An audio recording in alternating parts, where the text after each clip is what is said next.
ছবির নির্মাণের অবস্থা খুবই খারাপ, এ ব্যাপারে কোনো সন্দেহ নেই।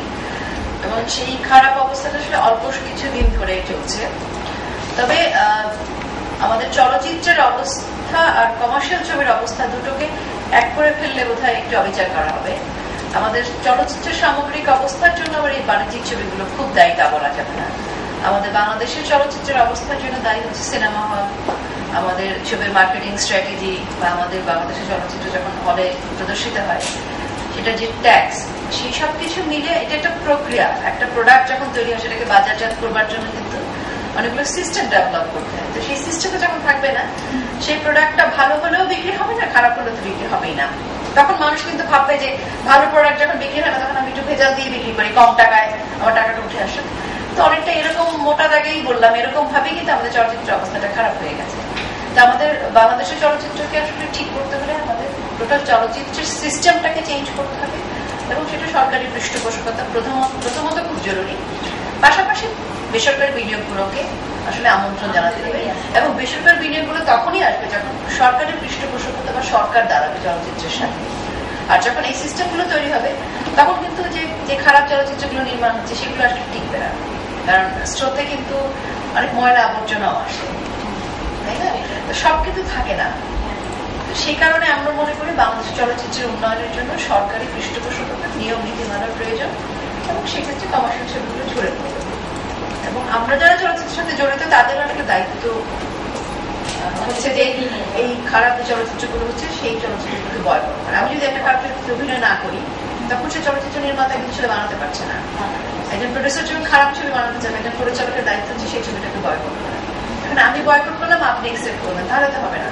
না, আমাদের শিল্পী, কলা কুশলী সবাইকে এই একটা জায়গায় এক হতে হবে যে ছবিগুলো আমাদের মানে খারাপ ছবি, ভালো ছবি আর খারাপ ছবি, যেগুলো খারাপ ছবি সেই ছবিগুলোকে আমরা সম্মিলিতভাবে বর্জন করব। খারাপ নির্মাতা, যারা কাটপিস নির্মাতা, যারা 2 নম্বরই করছে, খারাপ কাজ করছে, চলচ্চিত্রের খারাপ জন্য খারাপ, তাদেরকে আসলে বর্জন করতে হবে। এটা আমাদের মানে ব্যক্তি স্বার্থ দেখলে হবে না যে একটা খারাপ ছবি আমি অভিনয় করলে আমি এতগুলো টাকা পাবো, ওকে আমার অত ভাবার কি দরকার, এভাবে দেখলে ভাবতে হবে। দেখা হয়েছে বলে চলচ্চিত্রের আজকে এই অবস্থা, আমরা সম্মিলিত ভাবে দেয়, এবং সেই জন্য আমাদের সম্মিলিত ভাবেই কাজ করতে হবে ঠিক করবেন। তো আপনি কি মনে করেন যে সরকারের তো ভূমিকা আছে, তার সাথে সাথে সরকারি কিছু যারা মানে আর্থিকভাবে সচ্ছল সেরকম কিছু প্রতিষ্ঠানের এগিয়ে আসে? সে প্রতিষ্ঠান আসবে তখনই যদি সরকার সেই ট্যাক্সটাকে মজবুত করে। এখন আমরা যে পরিমাণ ট্যাক্স দিচ্ছি এটা আসলে বাংলাদেশের অর্থনৈতিক প্রেক্ষাপটে চলচ্চিত্রের জন্য চলচ্চিত্র বান্ধব না। এবং আমাদের সিনেমা হল 400-450 সিনেমা হল, সেখানে 50টা সিনেমা হলে আসলে প্রকৃত অর্থে ছবি দেখা যায়। এইভাবে একটা চলচ্চিত্র টাকা করতে পারে না। একটা চলচ্চিত্রে যে টাকা, একটা ফিল্ম বানাতে যে টাকা লগ্নি করছে প্রডিউসার, সেটা কিন্তু ফেরত দিতে হবে না। এই ফেরত দেওয়ার জন্য একটা চেইনের মতো সিস্টেম। আমাদের সমস্ত আশেপাশের দেশগুলোতে ফিল্ম যখন তৈরি হয় একসঙ্গে কতগুলো হলে রিলিজ হচ্ছে, এবং তাদের রেশিও হচ্ছে যে ইন্ডিয়াতে, আমরা বলি ইন্ডিয়ার কথা, ওদের এত সিনেমা হল যে প্রথম সপ্তাহে স্ক্রিনিং দিয়ে কিন্তু 35% টাকা ওরা ঘরে তুলতে পারছে। তার মানে ছবিটা আসলে প্রদর্শিত হতে হয়। এবং আমাদের প্রচুর সিনেপ্লেক্স দরকার, আমাদের ছবির ট্যাক্স কমাতে হবে, আমাদের এই ডিস্ট্রিক্টে প্রপার স্টুডিও বানাতে হবে। আমাদের কিন্তু কোনো টেকনিক্যাল স্টুডিও নেই। আমরা একটা ছবি কিভাবে নির্মাণ হবে, ক্যামেরা, লেন্স, ছবিটাতে ল্যাব ফ্যাসিলিটিস লাগবে, ডাবিং স্টুডিও লাগবে। ছবিতে এমনি এমনি হয় না। এখন আমি ছবিতে অভিনয় করলাম, ছবি মানে কিন্তু সেটুকু না, ছবি কিন্তু পোস্ট প্রোডাকশনের কাজ আছে, প্রি প্রোডাকশনের কাজ আছে, মার্কেটিং করতে হবে ছবিটা। এই প্রক্রিয়াগুলো আসলে সিস্টেম, এটাকে ডেভেলপ করতে হবে, এবং এটা একজন পরিচালক বা একজন অভিনয় শিক্ষক করতে পারবে না। সরকারি নীতিমালা প্রয়োজন, এবং এই নীতিমালাগুলো আগামী 10 বছরের জন্য একটা চলচ্চিত্র বান্ধব নীতিমালা তৈরি করবে। সেই নীতিমালাগুলো যদি তখন সরকার তৈরি করবে তখন কিন্তু অন্যান্য দেশের মতোই বেসরকারি সংস্থাগুলোকে বিনিয়োগ করার জন্য উদ্যোগী করতে হবে সরকার, এবং সহজ শর্তে ডিজিটাল সিনেপ্লেক্স তৈরির জন্য পুরোনো সিনেমাগুলোকে, হলগুলোকে সংস্কার করতে হবে, এবং সংস্কার করবার জন্য যে টাকাটা লগ্নি করতে হবে সেটা যদি সহজ শর্তে ব্যাংক থেকে ঋণ পায় বা দীর্ঘমেয়াদী প্রক্রিয়া যদি ঋণটা শোধ করার সুযোগ পায়, তখন কিন্তু দেখুন অনেক সিনেপ্লেক্স তৈরি হচ্ছে।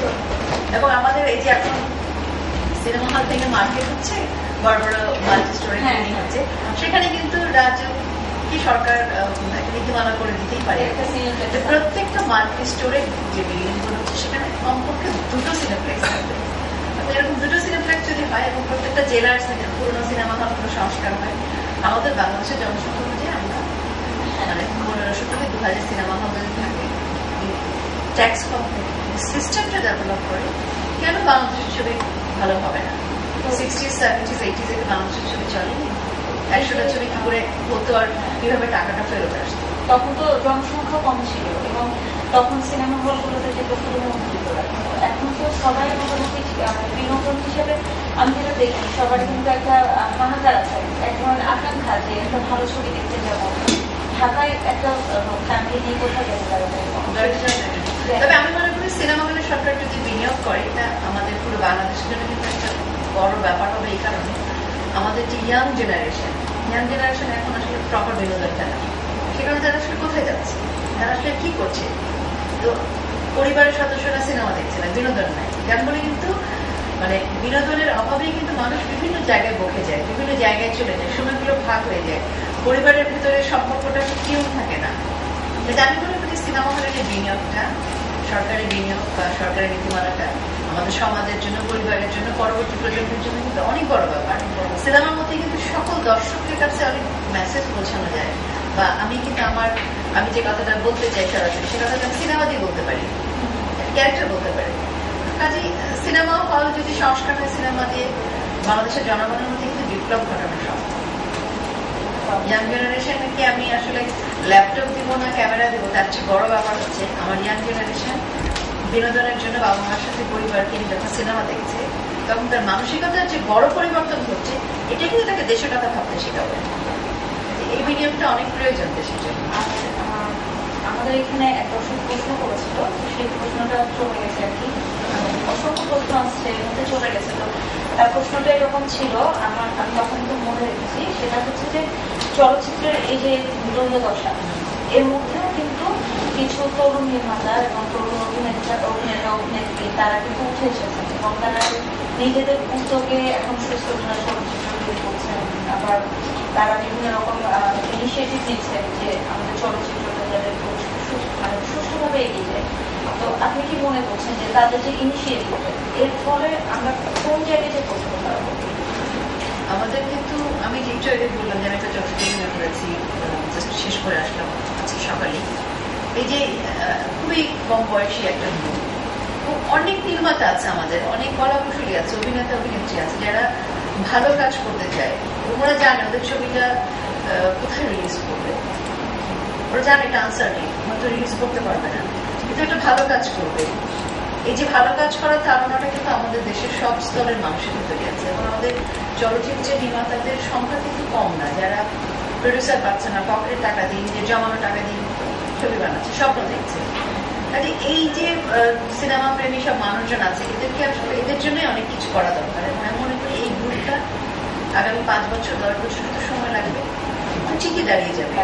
একটা ইয়াং গ্রুপ কিন্তু তৈরি হয়েছে, প্রচুর ভালো ভালো টেকনিশিয়ান আছে আমাদের দেশে যারা অনেক ভালো লাইট ডিজাইন করতে পারে। লাইট ডিজাইনিং এর আমাদের এখানে কিন্তু কোনো স্কুলিং নেই, কিন্তু অনেক ভালো কাজ করে ওরা। সেই জায়গায় আমরা যে হয়তো 5 বছর 10 বছর সময় লাগবে, ঠিকই আমাদের চলচ্চিত্র আগের যে ঐতিহ্য ছিল সেই জায়গায় ফেরত আসবে। এখানে মাটির ময়না চ্যাটরুমের লাইভ একজন কোয়েশ্চেন করেছেন, এটা আমার মনে হয় একটু পার্সোনাল হয়ে যাচ্ছে, আমি জিজ্ঞেস করবো কিনা, তারপর জিজ্ঞেস করি। সেটা জিজ্ঞেস করেছেন যে ওনার কথাবার্তা বা এগুলোতে মনে হচ্ছে যে উনি মনে হয় যে আমাদের সাপোর্টার বা ওয়ার্ক ক্রিমিনালদের ট্রায়াল করেছে। আমি ওনার আমার মনে হচ্ছে উনি আসলে এরকম ভাববার জন্য ওনার মাইন্ডসেটটা তৈরি করেছেন। কারণ গতকালকেও যে লেখাটা লিখেছে, আমি জানি না মানে আমার হাজব্যান্ডের কথা বলেছেন, আসলে আমরা যদি মাইন্ডসেটটা যেরকম রাখি সেরকমই আসলে ভাববো। তো ও তো যে আসিফ যে লেখাগুলো লেখে সবসময় কথা কিন্তু ডকুমেন্টেড একটা লেখা মনে হচ্ছে, ধরেন আমি এখন একটা কথা বলছি, স্লিপ অফ টাং হতে পারে বা তাৎক্ষণিক ইমোশন থেকে আমি একটা কথা বলতে পারি। যেন একটা লেখা লিখবো, সেই লেখাটার মানে হচ্ছে সুচিন্তিত এবং আমি আমার যা ফিলোসফি বা আমি যেভাবে ভাবতে চাই, দেখতে চাই, সেটারই প্রতিফলন হচ্ছে আমার লেখা। তো এত বছর ধরে যে লিখছে সেই লেখাগুলো, এবং যিনি প্রশ্ন করেছেন তাকেই বলছি যে গত সরকারের আমলে এবং এই সরকারের আমলে আসিফ নজরুল সাহেব যে বইগুলো লিখেছেন সেই বইগুলো আপনি পড়বেন। কারণ জানাই আমি চিঠি সহ যে বইগুলো আছে সেখানে সেই লেখাগুলো পড়লে মনে হয় উত্তরটা পেয়ে যাবেন। একজন মানুষকে কোনো কিছু বলবার আগে একটু জেনে বুঝে বলা ভালো। আর আমরা একটা মাইন্ডসেট তৈরিও করে ফেলেছি যেটা হচ্ছে যে এ পক্ষের অথবা অপক্ষের, হ্যাঁ এই জিনিসটা আমরা যখন সোজা হয়ে গেছে কিছু চাপিয়ে দেওয়া বা বলে দেয়, সেটা আসলে সামগ্রিকভাবে আমাদের সবার জন্যই ক্ষতিগ্রস্ত। আমরা এভাবে কিন্তু আমরা বাংলাদেশে এই পক্ষ হ্যাঁ মানে পক্ষ বিপক্ষে চলে যাই। আমরা আসলে বাংলাদেশের জনগণ সেই জায়গাটা ভেবে যদি আসলে আমরা মানুষকে জাজ করি, সেটা মনে অনেক জরুরি। মানে আমার নিজের যেটা চিন্তা ভাবনা বা এক্সপার্টদের লেখা পড়ে যেটা মনে হয় যে আসলে আমাদের এখানে একটা ভিউ তৈরি হয়ে গেছে যে ও হচ্ছে রাজাকার আর ও হচ্ছে মুক্তিযোদ্ধা, মানে এরকম একটা ব্যাপার। মাঝখানে যে একটা জনগোষ্ঠী সবসময় থাকে যারা আসলে মানে এক্সট্রিম কোনো পর্যায়ে না, তারা মাঝখান থেকে মানে সব দিক দিয়ে ভোগান্তির শিকার হচ্ছে। তো এদের কথা মনে মাথায় থাকে না, সবাই এভাবে বলতেছে। আমরা মানে এটা আমাদের মানে সুন্দর একটা রাজনৈতিক আবহাওয়াটাই এখন এরকম চলে যে আমরা আসলে একটা মানে সবাইকে একটা পক্ষের দিকে নিয়ে যাওয়ার চেষ্টা করছি, সেটা মানে প্রচলিত ধারা রাজনৈতিক দলগুলোর মধ্যে। সেটা তো নাকি আমাদের আসলে সার্বজনীন জায়গায় থেকে ভাবতে হবে, মানুষকে বিচার বিশ্লেষণের জায়গাটা ওইভাবেই করতে হবে নির্মম থেকে। হ্যাঁ সেটা, এবং আমরা অবশ্যই চাই যে যারা ক্রাইম করেছে তাদের পানিশমেন্ট হবে, এবং সেই জিনিসগুলো কিন্তু একটা পরিস্থিতির উপর জানেন না যে কারণ যে সময় ঘাতক দ্বারা নির্মাণ কমিটির আন্দোলন, হ্যাঁ আপনি তো সেই সময় আসলে ওই সময়ের পেপার গুলো জানা দরকার। সেই সময় মানুষজন আন্দোলনে কারা ছিল আর যারা ছিল মানে ছিলেন এখন আন্দোলনের বাইরের মানুষরা তখন আসলে কি করছিল সেটা জানা দরকার আছে। তো সোহান সে হচ্ছে স্বপ্ন নানা থেকে প্রশ্ন করেছে যে আপনি এই বিচারের পক্ষে না বিপক্ষে, এরকম মানে যুদ্ধবাদের বিচার হবে সেটা নিয়ে আমি মনে হয় যে আমি গত সরকার আমরা একটা নাটক বানিয়েছিলাম রাজাকার, মানে লাস্ট কথা ছিল রাজাকার সে বাবা ওকার চাই। সে নাটকটা আমি কোনো চ্যানেল নিতে চাচ্ছিল না। সে বছর আমাদের বাংলাদেশে বইটা ওঠেনি যুদ্ধাপরাধীর বিচার করতে হবে। আমাদের মধ্যে একটা টেন্ডেন্সি আছে যে বই উঠলে আমি তখন পথে নেমে যাবো। আমি নাটকটা বানিয়ে তো আমার প্রডিউসার তো আমাদেরকে টাকা পাওয়া নাটকটা যাবে না, আমি বুঝতে পারছি না। আমাকে 3টা চ্যানেল রিজেক্ট করে দিল, কারণ ওটা ছিল রাজাকার থেকে যুদ্ধাপরাধীর বিচার নিয়ে, এবং সেই সময় রাজাকার যুদ্ধাপরাধীর বিচার নিয়ে কোনো কথা হয়নি। যাই হোক আমার সৌভাগ্য, আমি শেষে মোহাম্মদ ভাইকে বললাম, উনি তখন RTV CEO, বললাম যে আমি তো নাটক বানিয়ে বিপদে পড়ে গেছি। নাটক দেখবো কেন, বললাম যে আমি জানি না, আমাকে 3টা চ্যানেল থেকে না করে দিল। কারণ 3টা চ্যানেল তখন সেই সময় রাজনৈতিক পরিস্থিতিতে উনি বুঝতে পারছেন না এই নাটক 26শে মার্চ চালানো ঠিক হবে কি ঠিক হবে না। আমার সে নাটক কিন্তু 25শে মার্চ রাতে বিশেষ নাটক হিসেবে প্রদর্শিত হয়েছে, এবং গত আজকের এই বছর পর্যন্ত আমি বোধহয় একমাত্র শিল্পী যে 26শে মার্চ 16ই ডিসেম্বর মুক্তিযুদ্ধের বিষয়ে সর্বাধিক কাজ করা অভিনেত্রী বোধহয় আমি বাংলাদেশে। টক শো হোক, নাটক হোক, অভিনয় হোক, মানে এই ওরিয়েন্টেড কাজ মানে সব থেকে বেশি আমার করা, হাতে গুনে যদি আমি হিসেবে করি গত আমার শুরু থেকে।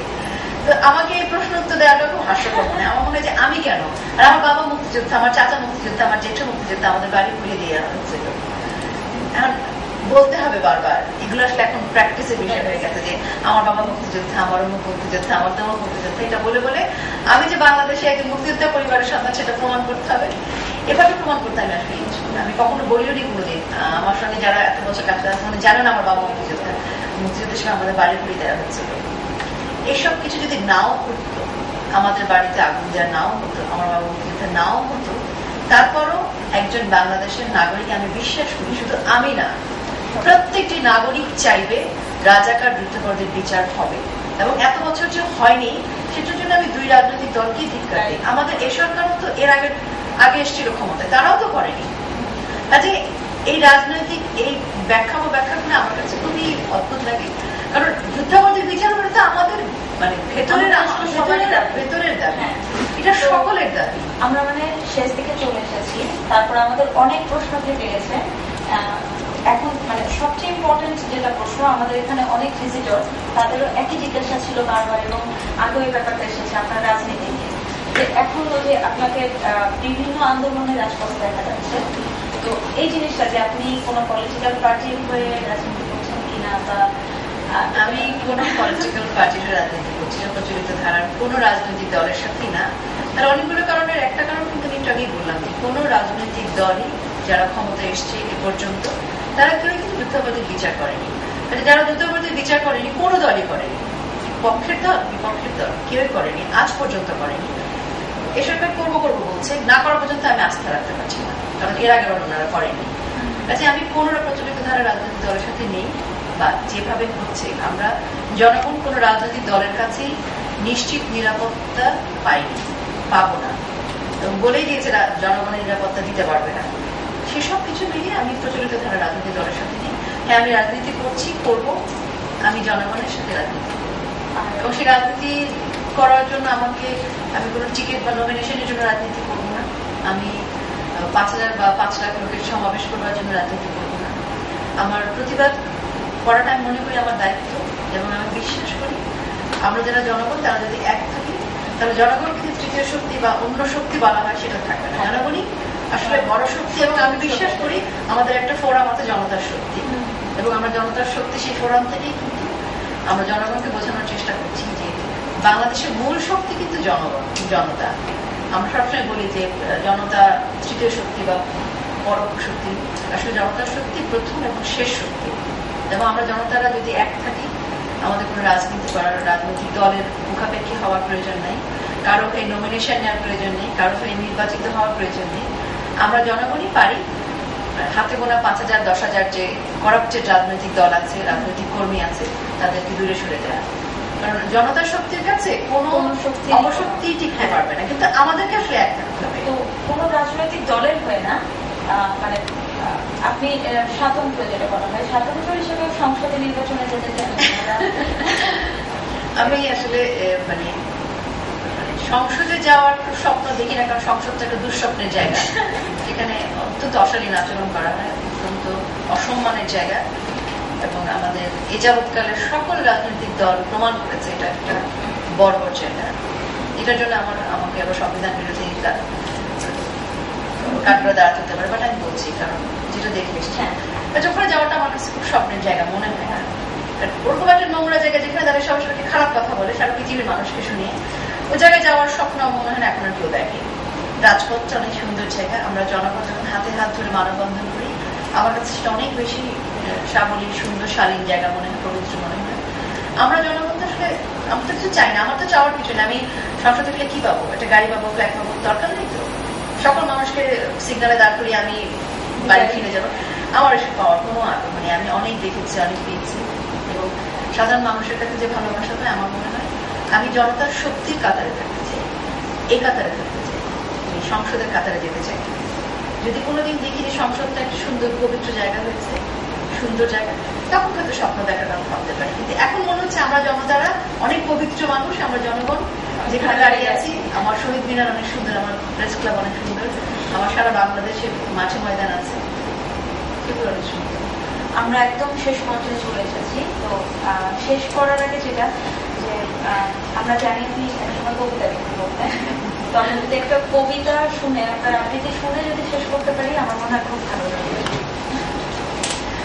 ঠিক আছে, তার আগে আমি বিদায় নিয়ে দিই। আমরা যারা সারা বাংলাদেশের নাগরিক আমাদের দায়িত্ব হচ্ছে আমাদের ডানে বামে যে মানুষগুলো আছে যারা আমরা যেন আমাদের কথা ভাবি। আমরা যদি আমাদের কথা না ভাবি, আমাদের মধ্যে যদি আমরা যদি এক না থাকি, তাহলে আমাদের এই শোষণ নিপীড়ন কোনোদিনই শেষ হবে না। আমরা জনগণ, আমরা জনতা, আমাদের আসলে এক কাতারেই থাকতে হবে। আমাদের মধ্যে পক্ষ বিপক্ষ বলে কিছু নেই, আমাদের চাওয়া কিন্তু একটাই, আমরা স্বাধীনতা পেয়েছি, ভূখণ্ডই বাংলাদেশ আমাদের। আমরা চাই আমাদের এই স্বাধীন দেশে সুন্দর মানুষরাই থাকবে। আমরা কোনো রাজাকার যুদ্ধাপরাধীকে চাই না, আমরা চাই সেই রাজাকার যুদ্ধাপরাধী নিপাত যাক, এবং আমরা কোনো রাজাকার যুদ্ধাপরাধীকে মন্ত্রী হিসেবে দেখতে চাই না। আমরা চাই আমাদের এই যে বাংলাদেশ, এই বাংলাদেশে আমরা সাধারণ মানুষ তাদের নিরাপত্তার জায়গায় থাকবে, তারা সুন্দরভাবে বেঁচে থাকবে, কোনো মানুষ অনেক ভালোভাবে থাকবে, কোনো মানুষ খেতেই পাবে না, অত্যন্ত নির্মম জীবন যাপন করবে, এরকম বৈষম্যের জীবন আমরা চাই না। তো এই সাধারণ মানুষের কাতারে থেকে সাধারণ মানুষের রাজনীতি করবো, সাধারণ মানুষের জন্য কাজ করবো। আর একজন অভিনয় শিল্পী হিসেবে আমি মনে করি আমার এই কমিটমেন্ট যেমন সত্য, একজন শিল্পের প্রতি কমিটমেন্ট, তেমনি মানুষের জন্য নাগরিক হিসেবে দেশের দেশের জন্য কাজ করাটা আমার প্রধান দায়িত্ব বলে আমি মনে করি। আমারে ঘর ভাঙিয়াছে যেবা, আমি বাঁধি তার ঘর, আকুল করিতে কাঁদিয়া বেড়াই, যে মোরে করেছে বর, যে মোরে করেছে পথের বিভাগী, আমি পথ খুঁজি তার লাগি, আমারে ঘর ভাঙিয়াছে যেবা, আমি বাঁধি তার ঘর। আসুন সবাই সবার জন্য। আপনাকে অনেক ধন্যবাদ, খুব ভালো লাগলো কবিতা শুনে। আর আপনার সাথে আমি আরো কথা বলবো, এখানে আমি বিদায় নিয়ে নিই আমাদের প্রিন্সিপালের কাছ থেকে। আমরা আজকের মতো রোকেয়া প্রাচীর কাছ থেকে বিদায় নিব এবং আমাদের এই অনুষ্ঠান উপভোগ করার জন্য, আমাদেরকে সময় দেওয়ার জন্য আপনাদের সবাইকে অনেক ধন্যবাদ। এরপরে আমরা আবার এরকম আয়োজন নিয়ে খুব তাড়াতাড়ি ফিরে আসব। আর এরকম আয়োজন নিয়ে কবে ফিরে আসবো সেটা জানতে সবসময় চোখ রাখুন আমাদের বাংলা নিউজের পেজে। ধন্যবাদ।